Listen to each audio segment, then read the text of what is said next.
بسم اللہ الرحمن الرحیم، ویلکم ٹو فکر ناؤ۔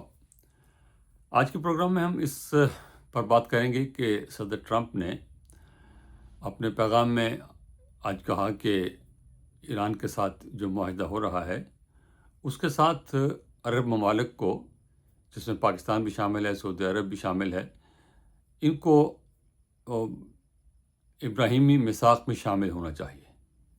یہ ابراہیمی میثاق کیا ہے؟ یہ صدر ٹرمپ کے پہلے دور میں جب وہ صدر تھے 1920 سے 20 تک، 16 سے 20 تک صدر تھے جب وہ، تو اس دوران انہوں نے کوشش کی تھی کہ اسرائیل کو باقاعدہ تسلیم کرایا جائے۔ تو اس میں متحدہ عرب امارات، بحرین، مراکش اور سوڈان، ان چاروں ممالک نے اسرائیل کو تسلیم کیا، اپنے ہاں ان کے سفارت خانے کھولے، اور پھر ابھی جب جنگ ہوئی ہے اس میں اسرائیل نے باقاعدہ امارات کی فوجی حلف بھی کی۔ اس سے پہلے مصر اور اردن وہ اسرائیل سے تعلقات قائم کر چکے ہیں، اور ان کے سفارتی تعلقات ہیں۔ اسرائیل کا سفارت خانہ قاہرہ میں موجود ہے، اور ان کا سفارت خانہ تل ابیب میں موجود ہے، اسی طرح اردن کا سفارت خانہ موجود ہے۔ تو اب یہ بات چل رہی تھی کہ سعودی عرب جو ہے وہ بھی تسلیم کر لے، اور پاکستان بھی تسلیم کر لے، اور باقی مسلمان ممالک جو ہیں وہ بھی، حتیٰ کہ انہوں نے ایران کا نام بھی اس میں لیا۔ سوال یہ ہے کہ صدر ٹرمپ نے اس موقع پر یہ بات کیوں کہی ہے؟ ان کا ایجنڈا تو پچھلے ٹرم سے ہی ہے، جب وہ پہلے صدر بنے تھے تب سے وہ اس پر کام کر رہے ہیں۔ ان کی بڑی خواہش ہے یہ کہ اسرائیل کو تسلیم کرایا جائے اور ایک نارمل ریاست بنایا جائے، لیکن اس موقع پہ کیوں کہا ہے؟ یا اس بات کا ذکر بھی کر دیں کہ لنسے گراہم، جن کا کل میں نے ذکر کیا تھا، سینیٹر ہیں اور اسرائیل کے بہت بڑے حمایتی ہیں۔ ٹیڈ کروز دوسرے سینیٹر ہیں، اسرائیل کے بہت بڑے حمایتی ہیں۔ تو لنسے گراہم نے کہا ہے کہ اگر صدر ٹرمپ اس میں کامیاب ہو جاتے ہیں کہ یہ مسلمان ممالک، انہوں نے پاکستان اور سعودی عرب کا خاص طور پہ نام لیا، کہ یہ اسرائیل کو تسلیم کر لے، ان کے ساتھ میثاق ابراہیمی میں شامل ہو کر اور سفارتی تعلقات قائم کر لیں، تو یہ پورا خطہ جو ہے وہ خوشحالی کی طرف جائے گا، اور امن و امان ہوگا، اور ہر طرف جو ہے وہ امن و شانتی ہوگی۔ یہ ان کا ویژن ہے۔ صدر ٹرمپ نے اس لیے کیوں کیا؟ میرا ذاتی خیال یہ ہے کہ اس کی وجوہات دو ہیں۔ ایک تو یہ کہ جو ہی ایران کے ساتھ معاہدے کی بات نکلنی شروع ہوئی، حالانکہ معاہدہ ابھی فائنل نہیں ہوا، اس پہ دستخط نہیں ہوئے، اس کا اعلان نہیں کیا گیا، لیکن اس کے بارے میں خبریں ایران سے اور یہاں سے امریکہ سے نکلتی رہی ہیں، تو اس میں جو کچھ لوگوں کو نظر آیا اس کے سے اسرائیل میں تشویش پائی جاتی ہے۔ صدر ٹرمپ کی اور نتنیاہو کی فون پہ گفتگو ہوئی، میں نے کل ذکر کیا تھا، اس کا تفصیل سے جانے کی ضرورت نہیں ہے، کہ ان کی آپس میں تلخی کی بات ہوئی، تلخی ان کی گفتگو میں تلخی ہوئی ہے، اور اس کی خبر جو ہے وہ دی جا رہی ہے۔ اس کے بعد کل ہی ٹیڈ کروز اور لنسے گراہم جو سینیٹرز ہیں، ان کے بیانات آئے، اور انہوں نے کافی ناخوشی کا اظہار کیا کہ جو خبریں آ رہی ہیں ایران کے ساتھ معاہدے میں، وہ بڑی تشویشناک ہیں، اور اس سے ہماری پوزیشن بہت کمزور ہو جائے گی، اسرائیل کو بہت نقصان ہوگا، ہمارا موقف بہت کمزور ہو جائے گا، ایران کو ہم اتنی رعایتیں کیوں دے رہے ہیں، ہم ان کے خلاف، ان کے سامنے کیوں جھک رہے ہیں، اور تقریباً اس کو مسترد کرنے کی بات انہوں نے کی ہے۔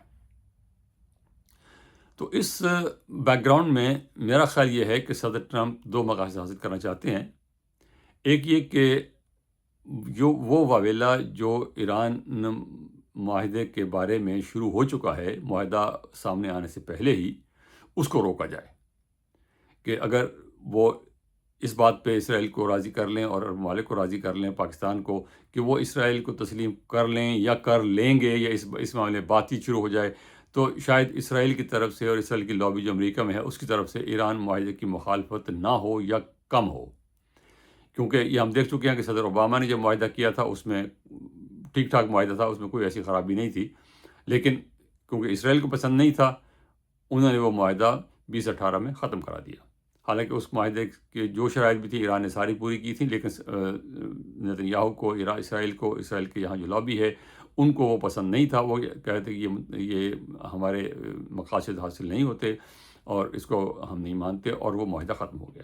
اب بھی جو معاہدہ ہونے جا رہا ہے وہ بھی ان کو قابل قبول نہیں ہے، اور میرا نہیں خیال کہ وہ کسی بات کو تسلیم کریں گے کہ ایران کے کچھ بھی ایران کے حق میں جائے۔ لیکن بات یہ ہے کہ صدر ٹرمپ جو کچھ دیکھ رہے ہیں وہ یہ ہے کہ آپ نے 40 دن تک امریکہ نے اور اسرائیل نے مل کر ایران پر بھرپور بمباری کی ہے، اور ان کی جو ٹاپ لیڈرشپ ہے وہ ساری ختم کر دی، ان کے انفراسٹرکچر کو تباہ کر دیا، لیکن ایران کی حکومت نہیں گری، اور ایران نے جوابی حملے جاری رکھے اپنے ڈرون سے، میزائلوں سے، اور اسرائیل سے لے کر اور سعودی عرب اور بحرین اور یونائیٹڈ عرب ایمریٹس اور قطر، تمام جگہوں پر اس نے امریکی جو اثاثے تھے ان کو نقصان پہنچایا، خود ان ممالک کے جو تنصیبات تھیں ان کو نقصان پہنچایا، اور ابھی جو تفصیل سامنے آ رہی ہیں ان سے لے کے کافی زیادہ نقصان امریکہ کا اپنا ہوا ہے۔ جو ایئر ریفلنگ ٹینکس ہیں وہ ہیں، ایک C-130 ان کے جو ہے وہ ضائع ہوا ہے۔ ایک سب سے بڑی جو خبر تھی وہ F-15 جو ایران نے گرایا ہے اس کے بارے میں۔ تو اس کانٹیکسٹ میں لگتا یہ ہے کہ امریکہ کے پاس یا اسرائیل کے پاس یہ آپشن ہے نہیں کہ وہ فوجی ذریعے سے وہ مقاصد حاصل کر سکیں۔ تو اب آخری جو حربہ ہے وہ یہی ہے کہ اس پہ نیگوسیشن کی جائے اور ڈپلومیسی سے کام چلایا جائے، اور ایران نے بھی کوئی فتح حاصل نہیں کی ہے۔ ایران کی فتح صرف یہ ہے کہ ایران کی حکومت گری نہیں ہے، ایران مسلسل جو ہے وہ مزاحمت کرتا رہا ہے اور اب بھی مزاحمت کرنے کی پوزیشن میں ہے۔ یہ کہنا کہ امریکہ کو شکست ہو گئی ہے، یہ مبالغہ ہے۔ امریکہ کو شکست نہیں ہوئی، امریکہ اپنے مقاصد حاصل کرنے میں کامیاب نہیں ہوا، اور یہ مقصد تھا ایران کا حکومت کا تبدیل ہونا، رجیم چینج۔ اور دوسرا مقصد اگر رجیم چینج نہیں ہوتی تو پھر یہ تھا کہ انکنڈیشنل سرنڈر، جیسے صدر ٹرمپ نے کہا تھا، لیکن وہ دونوں باتیں نہیں ہو سکی۔ تو اب جو صورتحال ہے اس میں مذاکرات ہی واحد حل ہیں، اور ایران اس وقت مضبوط پوزیشن میں ہے، کیونکہ صدر ٹرمپ نے چین کے دورے میں صدر جی سے بات کی تھی کہ وہ ایران پر دباؤ ڈالیں اور اس معاملے میں ان کی ہیلپ کریں۔ یہ بذات خود امریکہ کے لیے ایک عجیب سی صورتحال ہے کہ آپ اتنا بڑا ملک، اتنی طاقت، اتنی فوج، وہ ایک تیسرے ملک سے کہہ رہا ہے کہ ایران کے ساتھ ہماری جو جنگ بند کرا دیں یا اس کی صلح کرا دیں یا ان پر دباؤ ڈالیں۔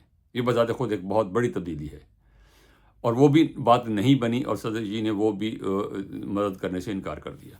تو اس کے بعد جنگ کرنا جو ہے وہ کار فضول ہوگا۔ اگر جنگ ہو سکتی ہے، اگر معاہدہ نہیں ہوتا تو پھر وہ جنگ ہی ہوگی۔ اب جنگ کیسے ہوگی، کدھر کو جائے گی، ہم کوئی کچھ نہیں کہہ سکتا۔ کوئی جنگ خطرناک چیز ہوتی ہے، اور جب شروع ہو جائے تو اس کا انجام کی طرف کوئی پتہ نہیں چلتا۔ کسی بڑے یقین کے ساتھ شروع کی گئی تھی کہ 48 گھنٹے میں جب جنگ ختم ہو جائے گی، ایران جو ہے وہ ختم ہو جائے گا، اور آج 3 مہینے ہو گئے ہیں، بات کہاں سے کہاں پہنچ گئی ہے۔ تو اگلا دور شروع ہوتا ہے تو پھر بھی کچھ پتہ نہیں کہ کدھر کو جائے گی بات۔ تو اس لیے یہ کوئی دانش مندی کی بات ہے نہیں کہ یہ ممالک دوبارہ جنگ کی طرف جائیں، لیکن جنگیں جو ہیں عام طور پر جنگیں جو ہیں وہ کسی نہ کسی غلط فیصلے کی وجہ سے، کسی نہ کسی غلط فہمی کی وجہ سے شروع ہوتی ہیں، اور پھر ان کا انجام اچھا نہیں ہوتا۔ ہم خود پاکستان میں یہ چیزیں دیکھ چکے ہیں۔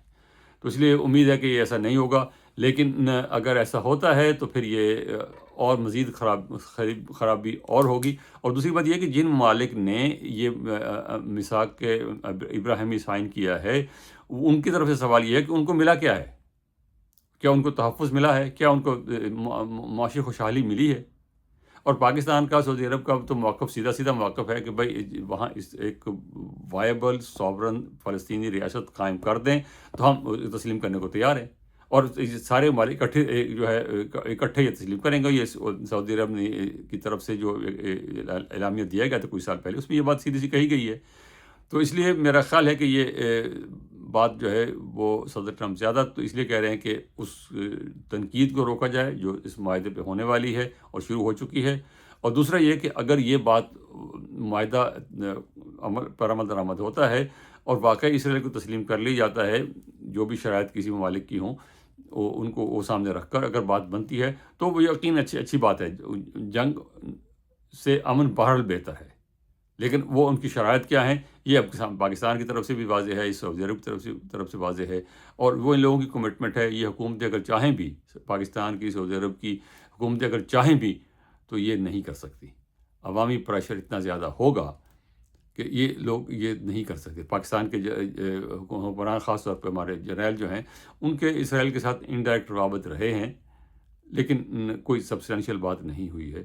اور پاکستان اسرائیل کے لیے کوئی خطرہ ہے بھی نہیں. پاکستان کا پورا جو دفاعی نظام ہے وہ ہندوستان اسپیسیفک ہے. اس کا اسرائیل کی طرف کوئی نہ اس کے میزائل اسرائیل کی طرف لگے ہوئے ہیں، نہ اس کا کوئی اسرائیل کے ساتھ کوئی براہ راست جھگڑا ہے. اس کا ایک اصولی موقف ہے پاکستان کا، جو قائد اعظم محمد علی جناح سے لے کر آج تک ایک ہی ہے کہ فلسطینی ریاست قائم ہوگی تب ہم آگے بات کریں گے. تو یہاں بات ختم کرتے ہیں.